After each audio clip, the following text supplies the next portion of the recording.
French. Following Mr. French, we have Jolynn Potenza. Judge, Commissioners, thank you for your time today.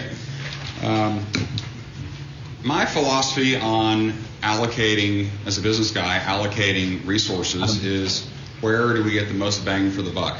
Okay. And when you look at 50 or 51 early voting locations in a county of 2.5 million people, yeah, the population is important, but really it's the number of actual voters that matters, the number of registered voters.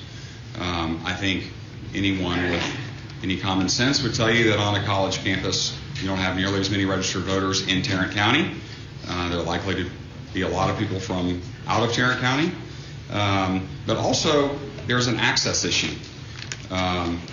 People have to pay to park to get there. If we only are going to have roughly 50 polling locations in a county of 2.5 million people with well over 1 million registered voters, we all know this is going to be an election of extraordinarily high turnout. There's high passions on both sides, for good reason. I support a lot of those passions myself.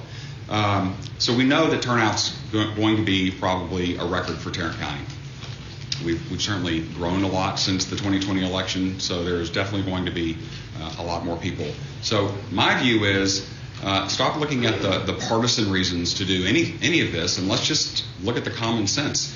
Let's have early voting locations that are accessible to the widest number of people. College campuses are not accessible to the widest number of people. They're actually very difficult to get to if you're not a student or if you're not someone working on that campus. It's much harder to go vote there than it is anywhere else. So to me, that's just a common sense reason. Now, I would like to just single out one location in particular. As the Republican Party chair and responsible for, we place a lot of election judges and election workers in polling locations. The number one location that is problematic for us has consistently been UTA.